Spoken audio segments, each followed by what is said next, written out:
My name is Mike Musto. Each week I travel the country with the goal of showcasing the best and baddest muscle cars and hot rods around. Every car has a past and every owner a story.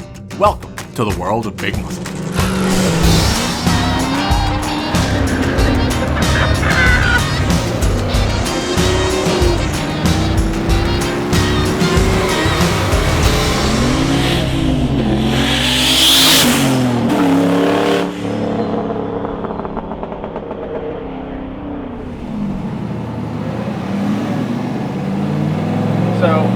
This thing is pretty cool. This is a 66 box Nova station wagon that's owned by a guy by the name of Timothy Katz. Now, you might have heard of Tim or his company. He owns a little t-shirt company called Tapout. So if you guys like MMA and you don't know Tapout, there's probably something wrong with you. Tim actually contacted us. We didn't contact him, which was kind of an interesting story. I mean, he had actually just seen one of the Big Muscle episodes and he sent an email. He's like, I really like your show. I've got a couple of cars. Would you be interested? And then over the months we talked and started to send me pictures of his, his 55 Chevy and his 67 Nova and then his 66 Nova. Then he said, no, I do almost everything in my garage. And he sent me pictures of his garage that has a couple of drill presses, some pipe benders, a lathe, and a whole bunch of stuff that, you know what? Yeah, you want to talk about a car guy, he's the one. I've always had wagons. I loved wagons. This is my third wagon, and I'd say my favorite car, looks-wise, is a 55, like the purple one I got back here. Second favorite is a two-door sedan Nova. So to me, those are the favorite cars. So I had to get one of all. I had to have the two-door Nova, I had to have the wagon Nova, and I had the 55. I will end up with a 55 two-door wagon. So I round out the group there, Now you guys know that we feature a decent amount of cars with LS motors because they all work, right? I mean, it's a great package. This has an LS motor, it's got an LS3, but Tim wanted to be different. So he called up the guys at Turbonetics and he put a big 76mm turbo on it. What that means is that when you slam it and boost kicks in,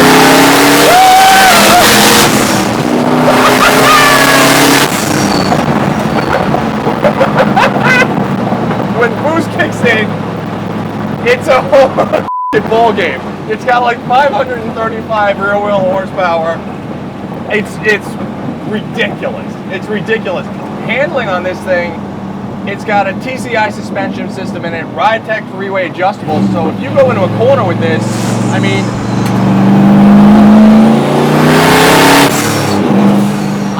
this is like a stick and move vehicle, man. It's really kind of interesting. But there's a cop up there, so we're gonna go slow, and we're gonna get into this lane like we're not doing anything wrong, because he pulled over somebody in a Porsche, and he just gave him a ticket. He's crazy. And we're really happy because it wasn't us. And I'm gonna get off over here. I wanted to go racing. I wanted to do the autocross stuff. I wanted to get out on a big road course, but I wanted something different, and this car I had, it was a driver. It was a great car. The paint was there. I put the brakes on it, did a rear end. I just put a 10-bolt with and the rear end is now in the white car, but I put like 343s in it with the overdrive and the 350 that was in it. And it drove great.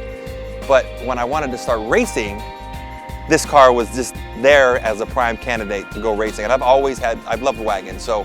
And it was something different, You don't see a Nova Wagon autocross road course car. You just don't see it. People laugh you off the track until you get up and you start hanging with them, So it was just there, and it was different, and it was cool. I think I've always kind of hung my hat on being a little bit eccentric and a little bit different than everybody else, so it doesn't bother me. To me, it's kind of normal. But I hear people chirping in saying, well, why would you do a car like that? Or it's not the right weight balance, it's too long, so it's perfect for me. All right, so this is getting on, let's see how it merges, right? We're getting onto an on-ramp. Go through the gears.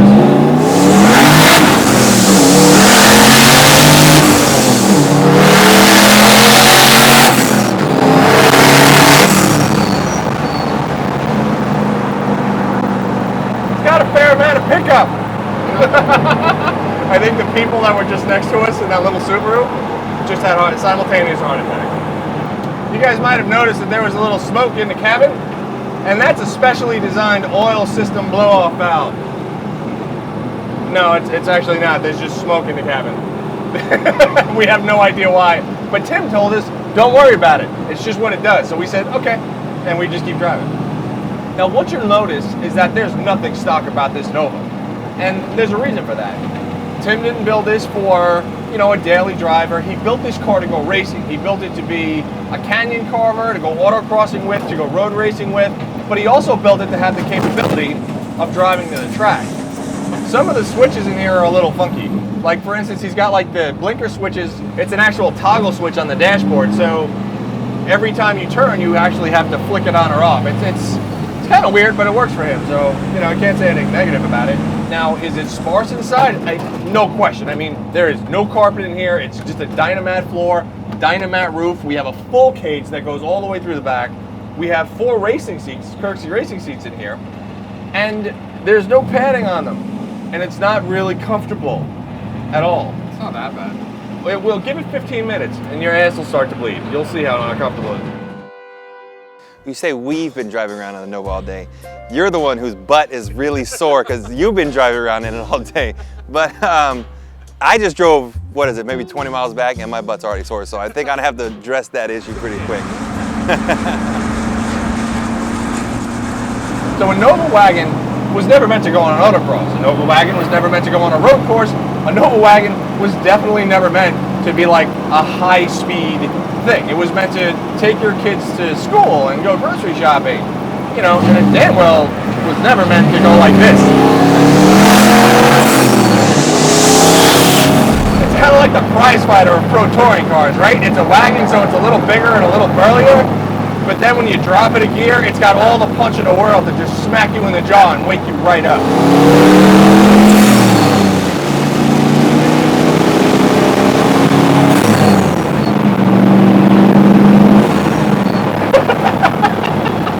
I love that blow-off noise, right?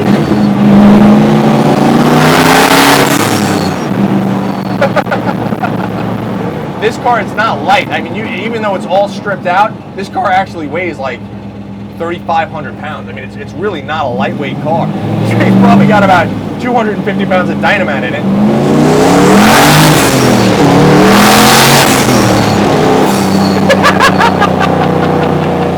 And this, you guys gotta remember, this is a 76 millimeter turbo. We're only running 5 pounds of boost. That's it. The turbo is like basketball size, man. It's like, you're right, imagine this thing with 20 pounds of boost. Holy crap! The car is going to SEMA. It's gonna be raced. By the time you see this car will have already raced in the Optima Ultimate Street Car Challenge. My thought is that it's gonna do very, very well and surprise a lot of people.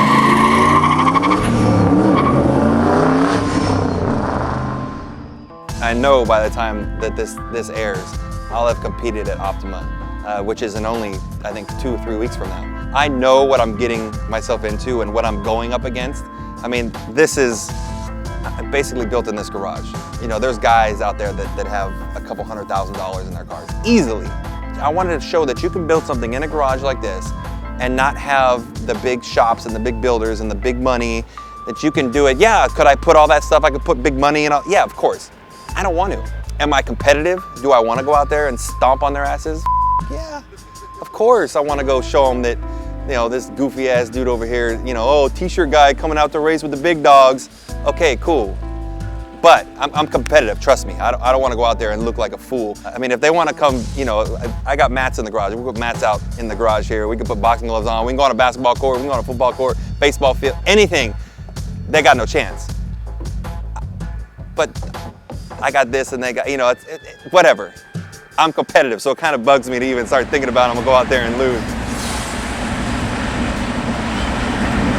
I like the fact that with all the race bred technology that he's got in this car, it's still very, very streetable. It's still comfortable to drive. You know, even with my seating position like this, I'm actually getting quite used to it. There's nothing to say that I couldn't drive this from California to Vegas with no problem. You know, the fact that Tim is such a big guy and he actually built the car the opposite of what most big guys would do. He built it, you know, as a race car and to be confined in here. Just shows the level of commitment that he had to actually going racing and using the car for what it was made for. It's pretty neat.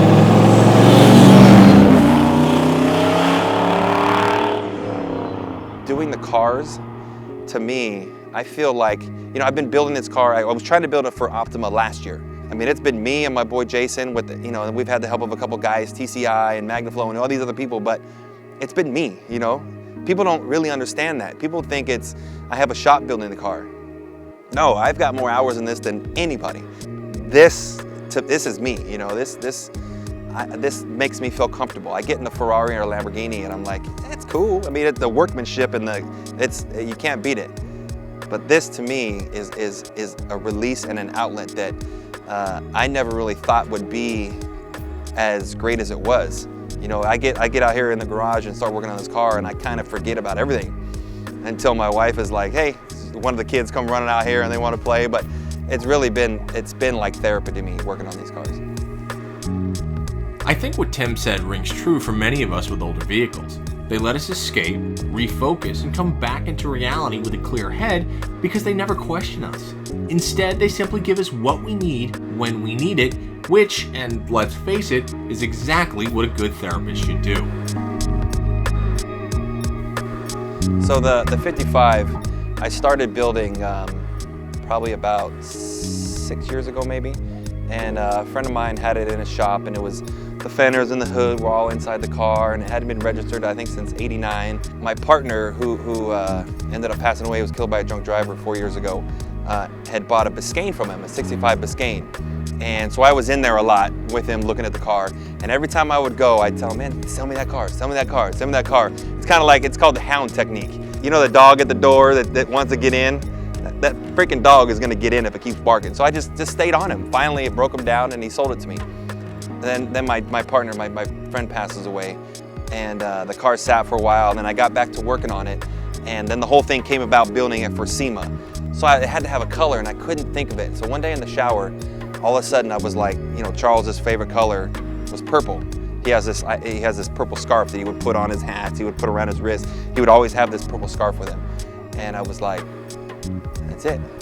And there's logos on the car that I put of him, you know, and it says Underdog is kind of the, you know, the theme name of the car. To me, these cars are all great. The wagon's great. I put a lot of time into it. The 60, you know, the 63, I did everything. You know, I did the paint, I did the interior. This car, I got, you know, some stuff into. That car, I just would never sell it just because of that history of it.